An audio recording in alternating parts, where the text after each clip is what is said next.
Good evening. Welcome, welcome, welcome. Welcome to the 20-minute fashion distraction. I am Jacqueline Jenkins, your host and the founder of Sophisticated Creations, where we are the online community for the savvy fashionistas. And if you are not following us yet, please follow us on Facebook at Sophisticated Creations and definitely follow us on Instagram at J Creations. So you know what we do every Wednesday night. We talk total fashion. Tonight is no different, but it's actually it's a little different, and I'm so excited because we're getting ready for fashion season, and so I'm so excited to have a designer with us that will be showing at Paris Fashion Week. He's just amazing. What I like to do is I like to sing people's praises while they can see me. So Cedi Johnson, thank you for joining us. Oh, thank you. Thanks for Hi, the invite. good to see Absolutely. you. Hey Yes. Jan, hey Siobhan. So I just want to give you a quick skinny on my guest. And I'm gonna give the skinny by basically sharing with you who he has dressed. And I like kind of I screamed when I first read the list, but we're gonna talk a little bit more about that.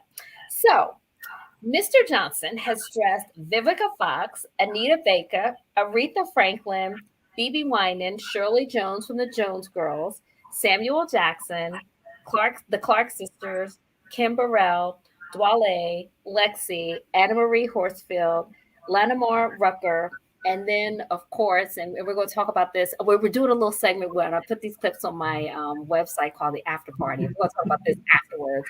But Seti has dressed, who I just am so in awe of, was Angela Bofield. So I say all that to say, not only am I excited and thrilled, I like to thank my girl Cherie Collins for introducing Hey, us. Hey, I see absolutely. my mom is here. I see Cherie said, "Hey," I see Leah's here, and 20 minutes goes so fast, so we're It going does. to jump right into it. But I I just love really wanted to go over that list of who you've dressed because when you first of all when you design for someone and dress them, it's such a personal thing, it and is. for people to entrust you with that, giving what that list of people do, I say Absolutely. kudos to you. But let's just jump right into it.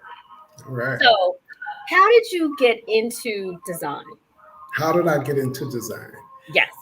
My first attraction to being creative and design was more on the engineering, from an engineering perspective. Okay. And then which is really, I found out later that the engineering and the whole art of design is basically the same thing because you visualize something and then you look at it and you want it to do something in your mind and then you creatively make it do it. Hmm. So it started out like that, and I was very young, by the way. And then I just kind of stumbled into it, and it just started from there. I came from a southern upbringing. I grew up in the West, but was raised in the Midwest. So my mom and my dad were from the South. So she dressed to the nines every day for no reason. So Well, I love it. And Claudia's here, and Judith is here, and my sister Jocelyn's here. This is really special. Everyone's awesome. here. But what Judith is reminding me, which I totally forgot, is that you're from Detroit. I'm from the D. And one thing I will I say, own it. yes, and my Detroit peeps definitely represent. So I don't even know how I Yep. forgot to say that. So okay, so it kind of came natural to you from your family in terms of design. I love the Yeah. engineering part of it. Yeah. So, given whom you dressed, can you talk a little bit about what was your favorite outfit that you designed for someone? What was that favorite outfit? Favorite outfit. I would probably say in the early 2000s, maybe 2006 till about 2007, 2008, I had the opportunity of meeting and dressing the one and only songstress in Detroit, Miss Anita Baker. And when she came to me, she kind of gave me a whole rundown of how she wanted the dress to behave, her. I love the And word. yeah, she was like, I need for it to do this, and I need for it to do that, and I wanted to do this, and this, that, and the other. And I took my notes, and when she came back for her first fitting. and I heard something in the fitting room, and I thought I heard somebody just kind of sniffling, and she got a little teary. So I was like, okay, I messed this one up. This one's gone. She came out and she said, "You are a magician. You literally made this dress do exactly what I wanted it to do." So it was a black beaded overlay that went over a simple black knit dress, but it was French silk French lace, all beaded, and we made this thing do. And she's a lover of dresses, and that has to be my one of my most favorite moments. Oh, I can imagine. Yeah, because we danced around at her fitting. So I love the fact that she knew how she wanted the dress to behave. yeah. I so appreciate that. Crystal says she's so excited Yeah. that you're her brother from another mother. Awesome, awesome. Hey, Sonia. So okay, so how, given the time that you've been in fashion, you've seen quite a bit of styles, and I was able to share on Facebook some of the work that you've done already Yeah. in Paris. Can Mhm. you talk a bit about how fashion has evolved? Fashion, I think fashion has evolved in an interesting way because back in the 80s, when I first started, things were very cut and dry. You had certain colors that went well together, and all the designers would kind of get on the bandwagon and do the same colors, the same silhouette, the same dresses.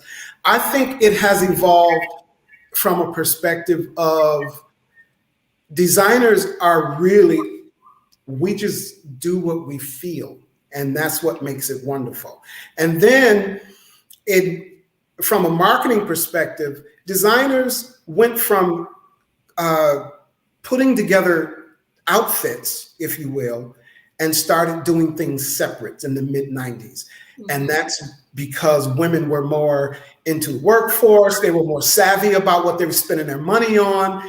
And the designer said, listen, hey, you don't have to get this suit with the same thing. Let's start doing these things in separates, and let's start putting these clothes in Target, and let's start putting them in smaller screens, but still giving you that designer edge. So that's how I think it's evolved, which is a good thing.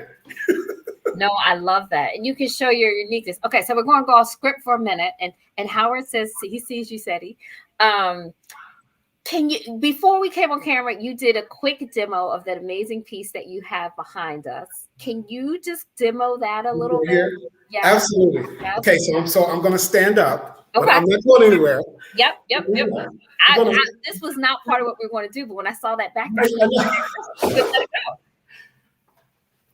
Well, you know what? I'm known for being very creative with my things. And so this is just a beautiful wrap that is just worn on top of your jacket or along with your jacket or just by itself. And it's a beautiful wool crepe wrap, which is wonderful. But this knit piece here, this is actually just a simple dress with the cowl neck that you can kind of transform into a hood. So it makes it very functional. And just putting all this together just makes it a real wonderful piece that you can just mix and match with your other wardrobe. And that's what makes a savvy wardrobe a real functional wardrobe, because you can take it from the day to the evening, mix it with something else. And it's just a wonderful thing. So I've been doing this almost 40 years. So I've learned how to make these things make good sense, make good business sense. Because I tell everybody all the time, when I wake up in the morning, I'm a businessman first. Yep. So I have to give my clients what they want and still be creative along the way. So have fun. I love it. And Sonia loves the mix and matches. Okay, so I know we're going to talk a little bit about what you're going to show in Paris, but coming off of what you just shared, I do want to spend a minute talking about the Cedi box. Yes. And the purpose of the Cedi bag. And the purpose of the Cedi bag in terms of really, supporting you as a designer. So can you explain Absolutely. the Cedi bag? Well, there is a SETI box that exists, but for your show, I have put together a SETI bag, and for this purpose, and what's included in the SETI bag is one of these pieces, maybe something out of the studio. It may be a sample piece that didn't make the collection, or it may be something that I've used in a photo shoot, but it's something from my studio, handpicked by me, and it just goes out. So what we're doing is we have a GoFundMe set up, and it's the link is just cedigoestoparis.com. Okay. Yeah. Actually, cedigoestoparis.com. Sheree, Yeah. if you can drop that in the chat, that would be awesome. Yeah. www.cedigoestoparis.com. And for a donation support of like anything over $100 or over, and I'm not bidding because it doesn't matter. The support is what I am so grateful for, because I have gotten such a big hug from my clients, and Detroit has been amazing. Detroit love is nothing like Detroit love, but yeah. So a donation on the GoFundMe site, you get a SETI bag. And trust me, a SETI bag, you're gonna like a SETI bag. Awesome. And we're gonna make sure we have, thank you. We want to make sure we have that in the chat. Now, the SETI bag is supporting you getting to Paris. So can you talk about what's going to happen in Paris, and what you're doing, and all of that stuff? Yeah, I'm telling you, this is actually my Super Bowl.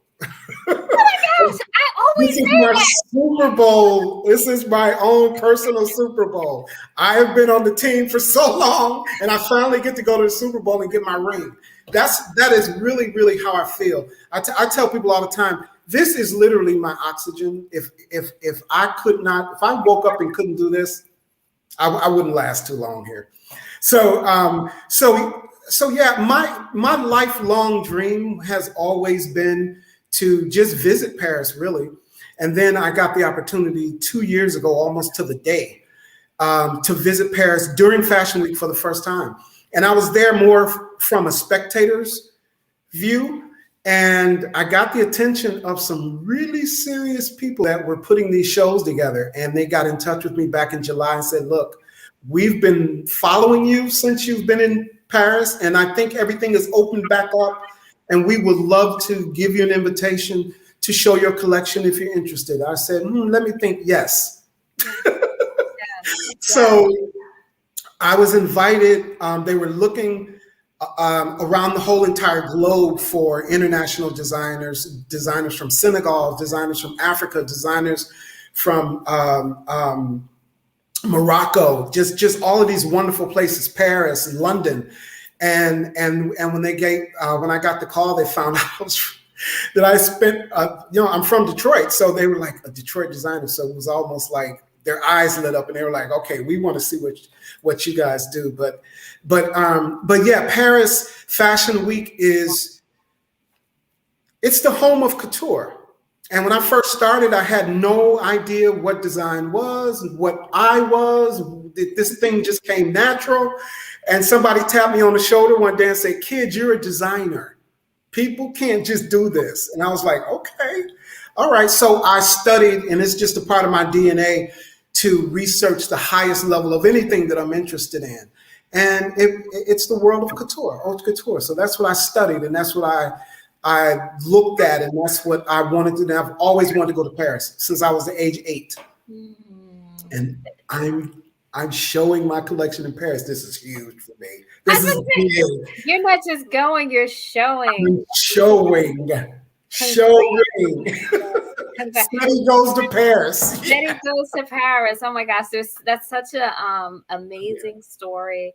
I'm cracking up because I for years I've always said that Fashion Week is a Super Bowl for fashion. So the fact that you said that, I'm like screaming. Yeah. Thank you for doing the connection is there. The connection is there. No, it's just, and you're right. And I see that Judith has said from one Detroiter to another, she has donated, and I think the thing that Thank you the so whole much. purpose of this show was to kind of distract people in the middle of COVID. Mhm. Now we're about 70 or so shows into it, so we've done a lot of distracting.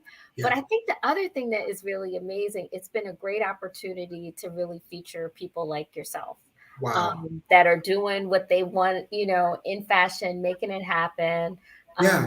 and amazing people, and just running with it. Yeah. So, Mm. beyond excited for you. Yeah. It's just, I'm- it's amazing. I'm trying to see if anybody in the audience has any questions. Ask away. Yeah, Yes, yes, yes. this is awesome. I'm having a ball. I can talk about fashion forever. Yeah, and accessories and all of these different things. I'll tell you what the most unique thing about this collection is everything on my runway will be designed. I'm introducing a new handbag collection. Okay. Um, um, um, it's going to be so big. A new jewelry line called Nuts and Bolts. Mm, It's going to be actually, so. you know what? Can you quickly share the oh, wait a Oh, minute, wait a minute. I okay. was gonna say share, but hold on. I see there's a question. Do you make your own patterns and sew them? Absolutely. Okay. Yep. Okay. So not knowing exactly what I was when I found out what a designer was as a kid, I kind of just assumed that a designer had to know how to sew, know how to sketch, know how to. So I overtaught myself, and I learned when I got older and started my business that most designers can't really construct, but that's my strong point. I love it. So we have some great questions here. Alfred wants to know, what is the primary goal you hope to accomplish with your first showing in Paris? My goal would be to showcase this collection and open up my own atelier over there. That's my goal. Ooh, someone has I'm some going more places big. to visit when I'm in Paris. I love it. Eddie, come on to the house of Cedi. Come Woo! on. I like the way that sound, right? Come on to the house of Cedi. I'm going big. It's look, this whole global thing that's going on, it's either going to stop you Mhm. or force you to grow. So wait a minute. I choose to grow. What would you say to your 20-year what would you say to your 20-year-old self about now? Wow. And Um, that's from your homegirl.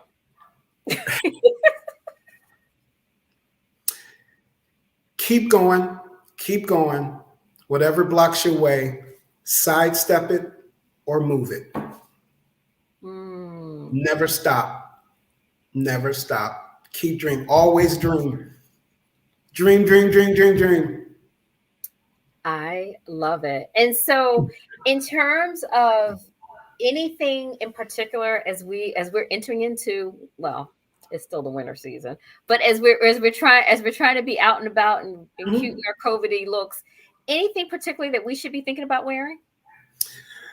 Well, as it gets warmer, it's always smart to incorporate the transitional pieces, like the shawl, Hmm. because when it's a little bit colder, you can wear it on the outside of your coat. As the weather changes, you can take the coat off and just wear the shawl by itself. It can be worn with a little black dress, it can be worn with a suit, but always incorporate those transitional pieces that can be worn in the day, into the night, from one season to the other. That's the smart way to do it. Okay, I love it. And Lisa just had Lisa will be our closing question, and I think it's a Okay. great one. She says, "Okay, now that your dreams are coming true because you've been talking about it Yeah. for many and many years, how do you feel?" I feel awesome. I feel amazing. I feel blessed. I'm just overwhelmed with gratitude because a lot of people has always supported me. in this whole thing. And now I get the chance to say, all right, it's payback time. You've invested. Now it's time to get some dividends here. In me. I love it. So before we close out, I just want to make sure people know how to get the Cedi bag. Yes. So www.cedigoestoparis.com. Click on the GoFundMe link, make a contribution, and we'll talk. Put it in the notes. You can leave me a little note and let me know. Mention your show. Definitely mention the show. And you got it. Cedi bag is on its way. Awesome. That's simple. We're not going to make it difficult. I love it. I love it. And I can't wait to see you post Paris so we can talk about the amazing, the amazing show. Yeah. One thing that we say on the Fashion Distraction is that there are things that we cannot get back in life, and time is one of them. Absolutely. So, Cedi, I want to thank you so much for making the time. Thank you for having me. We're so excited for you and your journey. And I also just want to close out with just a slight personal note. Yes. The 12th was actually, it's the birthday of my deceased dad. And I'm so grateful. I see my two sisters and my mom here. And so it's such a feeling of a wonderful way of celebrating. Yeah, that's good. Yeah, it's good, great energy. So that's a sign. Yeah, the energy is good. Good. That's a good sign. Yeah, so I can't wait to go to Paris, man. I'm going to clown. I'm going to set it off in Paris, okay? Well, we look forward to more. Hang on, Cedi. I want to say to the audience, I thank you guys. I know we said we were going to talk about Zoom and your backgrounds, but we're going to do that next week. I have an amazing interior designer, Doreen Chambers, that will be here with us. So we'll talk about that. And just everybody have a blessed week. And thank you so much for joining in on the Fashion Joy. See you soon. Thank you for being here. Hang on, Cedi. Thank you.